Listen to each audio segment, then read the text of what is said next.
Hi, I'm James Shillinglaw, and I'm here today with Charlie Robertson, who is president and CEO of American Cruise Lines. And if you don't know American Cruise Lines, you should.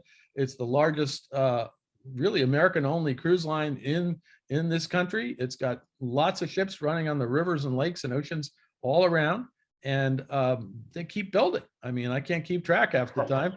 And we're here to talk about this latest new venture. They've announced a new series of ships, which they're calling Project Blue. And we're going to get Charlie to tell us all about that and really talk a little bit about how the company has been expanding even during COVID times. And now as we hopefully head out of COVID, they're going to have a lot more fleet that you can book for your clients.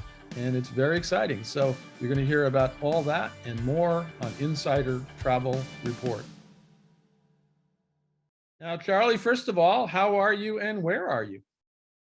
Hi, James. Yeah, and thank you for having me on. We're absolutely delighted to share some of the news that you alluded to in the introduction. I'm in Connecticut, and after having wrapped up a successful 2021 season, and we're dealing with Omicron and the supply chain and the same things everyone else is, but there's cause for excitement. Yeah, I do think so. And you keep on building ships, and so boy, this pandemic better get over with fast because you got to fill those ships. But I think it's starting to. I think this Omicron is going to push through, and we're all hopeful for that. Now let's talk about what I just alluded to. You literally just announced what you called Project Blue, and it's a new fleet concept for your company. Tell us a little bit about Project Blue and what it is.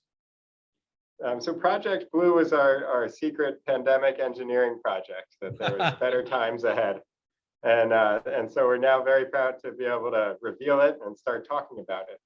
But these are the smallest ships that we've built in 15 years. We just want to build a whole lot of them. And we've learned so much about river cruising. We've been focused on the rivers in our building program over the last 5 years.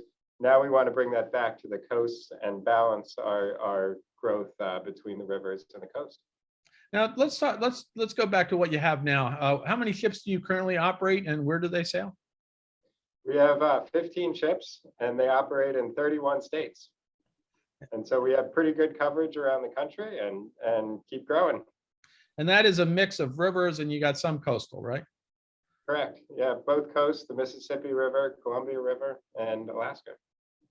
So now you got these you have 12 new Project Blue ships, and where do you expect they will sail and operate? They can operate anywhere, and that's what we love about the design. The challenge for the engineers was small enough for New England harbors, stable enough for the coastwise routes along the Pacific Northwest and going up to Alaska, and shallow draft enough to run some of the inland waterways in the Southeast. And those are three competing forces, really, in designing a ship. So it took a little while to get it just right, but it looks like it's going to be able to go to about 500 different ports around the country. So these ships are going to be very flexible in terms of what they can serve and the itineraries they can operate on, right? That's the idea. We can deploy them anywhere. And the first two, though, are slated for the East Coast. Okay. It's funny because I have to tell you, I live right in Yonkers, New York, and I'm right on the Hudson. I'm actually, if I look that way, I can see the Hudson. And once in a while, at least in the last few years, I would see an American Cruise Line ship sailing up the Hudson. And I said, what is that? That's because there are not too many cruise ships that sail up the Hudson, let me tell you. Yeah, we put 3 ships a year on the Hudson River for the foliage season. They're cruises. They're beautiful. I look at it and say, oh my God. And I know that line. And so I was like, oh yeah, that's pretty cool. Now let's talk a little bit about these Project Blue ships. What will they include in terms of, you mentioned they're smaller. How many guests? Tell us a little about the staterooms, the dining venues, things like that. Sure, and it takes so many of the things that we're already good at and brings them into that package. So it's 109 guests, a 241-foot ship, so small by any normal cruise standards.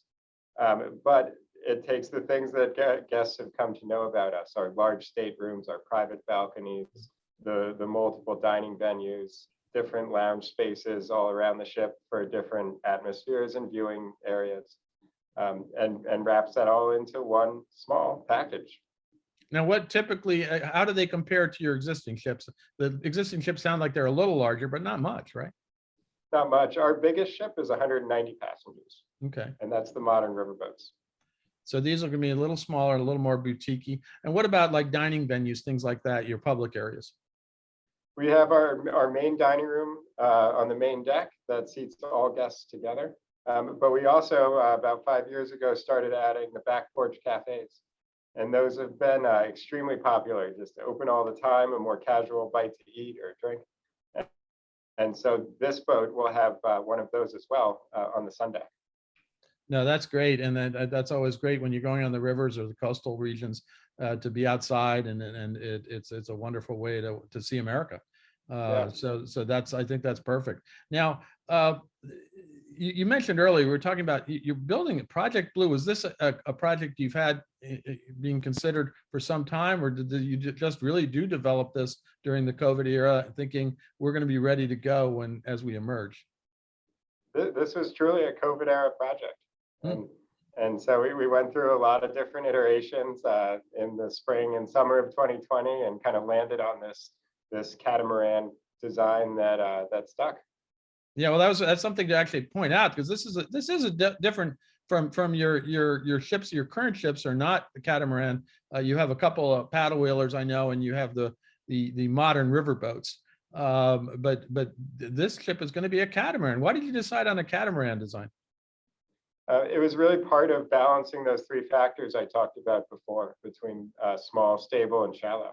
And it's the catamaran hull up forward gives it a lot of stability, and it transitions to a mono hull that gives us the displacement for a shallow draft. And you can have all the staterooms and all the public facilities on a catamaran. That's pretty incredible. I haven't seen too many catamarans like that, except sailing catamarans and things like that. And years ago, if you may recall, Radisson had its first ship was a catamaran, which was didn't last too long, because I don't know who had built it, but it isn't no longer part of the fleet. I don't know where it is anymore, but your ships are going to be that was a little larger. This one sounds like with 109, it's a pretty good size and something that a catamaran could be good for. Yeah, I think very different from that design. And this is not a catamaran all the way through. It transitions to a mono hull or a more traditional boat, but it still gives it that very distinct look that we've all come to really like, actually. Very, very unique to us. Well, it's interesting. A lot of lines these days are putting in very different types of hulls and bows and things like that. We were talking about X bows earlier, but it is definitely, cruise ships are starting to look a little different than they used to be. Yeah, it's pretty neat to see all the different things the industry is coming out with, and we're just the next evolution of it. Now, let's talk about you mentioned the first two. Just give me the timing again of when the first two will be out, and then you're going to build a total of 12. How long is that going to take before you finish them all? So the first two are coming out the summer and fall of 2023, and so they're already under construction to hit those production timelines. And we have not announced details about the delivery dates for the other 10, because we truly don't know them yet. Okay. We're going to balance the construction of those boats with the modern river boats, and keep growing in both places. And so we'll announce more details in the next 6 months or so as we slate the next two ships for production. Well, I know the last couple of years you've been putting out your modern river boats like they're going out of style. Every time I turned around, you were putting out another modern river boat, and now you have this new Project Blue ships that are coming out. Now, you mentioned earlier about the first two ships. You said, now what itineraries, if you have specifically, will they be sailing the first two? As I mentioned, they'll be sailing the East Coast, and we've identified all these new ports that we can get into with these smaller boats. And so they're gonna start in the Chesapeake Bay, running itineraries very similar to the ones we've run with our existing vessels, and then they'll move up to New England and Maine for the summer, and then head back down towards Florida. And there's some really, really cool places that we can go deeper into Maine and up the Penobscot River, and we can go further into Florida, go down the East Coast, and then into the St. Johns and Tolomato rivers. These will be pretty versatile ships. So you can do the intercoastal waterway down in Florida, things like that, right? Yeah, we Yeah. can. And we'll have intercoastal waterway cruises that start in Baltimore and run down to St. Augustine. Well, feel free to put one of the catamarans right out here in front of my window here, if you could, right on the Hudson. Well, you can walk down and join us for cocktails. That'd be great. I'd love to see that ship coming back and forth. That'd be excellent. Now, your wish can be granted here because they are slated to be on the Hudson River in the fall next year. Oh, in great. that transition from New England to the Southeast. Well, that'd be an easy commute for me just to get on the ship and then it'd be fun to come and watch, sail by my apartment. So we'll see how that happens. Now, one of the things we didn't get into, you're building all these ships, but you really have your own dedicated shipyard, right? That helps for sure. And yes, we do. We build all of our own ships and love to keep Salisbury, Maryland busy. Absolutely. Yeah. Well, you sort of soup to nuts. You build them, you sail them, and you market them and you sell them. So I think that's a pretty good model. Doesn't work for everybody, as we know, but for you guys, it's worked very well.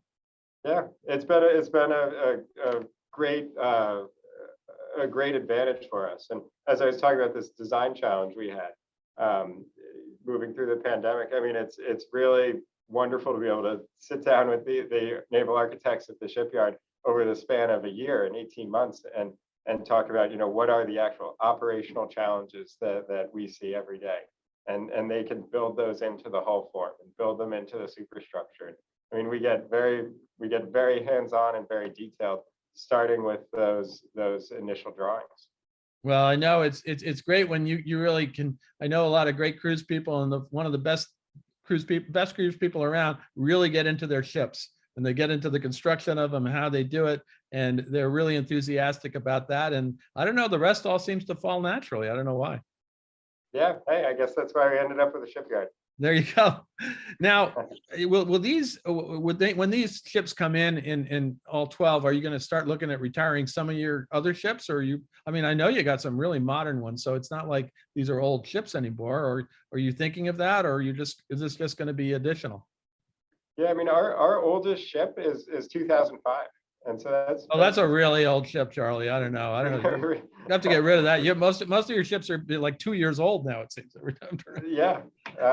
And so we like to keep the fleet modern. Even 2005 is still a pretty new ship by most standards. And so they still have a lot of potential in them. And what I really hope we see happen is that we can broaden our product range and broaden our price range in having new modern ships keep coming in, and the existing ships are great, but they're not going to get newer or more modern, so they'll have a different commanding price point. No, absolutely, and that's going to help a lot to get them out there, and help a lot of travel advisors out there sell them to their clients. I know that because pricing is always something they're looking at. Now, I wanted to ask you, I mean, was this Project Blue in the works before the death of your late father, or is this really the first thing you've launched? Or did he know about Project Blue before he passed away? So he actually came up with the name. Oh, there you go. So this is his. He lives on in these ships. I got to tell you. I suppose so. And it was Project Blue actually because it was a bigger ship. It was instead of being our smallest ship, it was going to be our biggest ship. And then as he passed right before the pandemic. We saw the marketplace evolving. We saw cruising close to home becoming so important, and said, that's the wrong boat. We need to be small. Well, hopefully he's not looking down on you now and saying, "Wait a minute, we messed with my plan." I hope not, but there's a few things that have changed since he passed away that he probably didn't see coming. So. Well, he is kind of a legend in cruising and certainly in American cruising, that's for sure. And I knew him, as I told you earlier, I met him a number of times over the years, but I think you're definitely carrying on his legacy, even if you didn't stick to his plan. Well, I appreciate that. I think we are. I think this is a way to actually carry it on and to keep growing as we do it. Absolutely. Now, let's talk a little bit about, obviously, you had a good season last year, I understand. And what does business look like for 2022 so far? And how has Omicron variant impacted bookings, if at all? Do you think 22 is going to be a good year? I think 22 is going to be a great year. Bookings are really very strong, and occupancy is strong as we head into the new year here. We have our seasonal layup during January, February that we have every year. And so we're sort of able to wait it out from an operational perspective at the moment. But bookings continue. And so we're really excited. And we wanted to get these Project Blue boats up for booking as some of our 2022 cruises fill up. And tickets are coming in for the 23 season. Yeah, I was going to ask you, it's everybody's predicting, 22 was going to be a good year. And of course we had Omicron, but it does look like, if you had to lay up ships right now, January, February was probably the months to do it, because that's when this variant seems to be going through. And we've seen a lot of the large ships, canceling cruises, at least for January, February, maybe into March. But then I think a lot of them are hoping that this variant is not going to be as severe, and B, it will have passed through, or we're all gonna get it, Charlie. I mean, that's it. We're all going to come down with Omicron somehow. And then we will be done with it, hopefully, unless there's another variant. From what I hear, though, it could be a good time. But 22 looks like good year. But what do you think? 23 is going to be gangbusters, I would think. I think that's all well said, all true. 22 is going to be I think a little bit of a muted start here with Omicron coming in, but I don't think that the excitement is any less for it. And so 23 is just going to be gangbusters. Yeah, and then you'll have even more ships to sell, and that's going to be great. Now, is there anything else you want to tell our 98,000 travel advisors out there about American Cruise Lines and, of course, Project Blue? These boats will be everywhere. There's coming to a port near you. Everybody's saying that the big cruise lines were always like, we're going to have U.S. home ports. I think you got a few of those. Just a conjecture. I think American Cruise Line has a lot of American home ports. That's true. Yeah, we visit more than 100 ports right now, and I think I said it earlier, but these ships will be able to visit more than 500 ports around the country. Now, where can travel advisors go to find out more about American Cruise Lines and even Project Blue? AmericanCruiseLines.com. Our website will have it all: a travel agent portal, information about the ships, and a booking engine. Well, as I said, hopefully you and I can do the next interview on board one of your new ships when it comes out in the fall, and we can just sail it up the Hudson, so I can just step off on the pier here and I'll meet you, and we'll do a nice in-person interview on the water, which is a lot. We're all getting a little tired of Zoom, but this one is big news, so we felt we had to get out there with it and find out more about this great project you got going. But I know the next one I want to do with you is on board one of your ships, and maybe it will be the Hudson, and maybe it will be a Project Blue ship. But I'm looking forward to that. We'll be glad to have you anytime. We'll be back on the water at the end of February. Charlie, thank you once again for taking the time to tell us all about what's going on with American Cruise Lines now, what's going on with this new Project Blue. Good luck with this new venture. You've done a great job so far with all these new ships coming into the market, and now you got a whole another set that looks really cool, and I think it's going to be a big, huge impact on the rivers of America and the coastal waterways and everything else. So again, congratulations on this one, and we'll be watching, and hopefully we'll get on board with you soon. All right. Well, thanks very much, James. I really appreciate the time. I'm James Shillinglaw, and this is Insider Travel Report.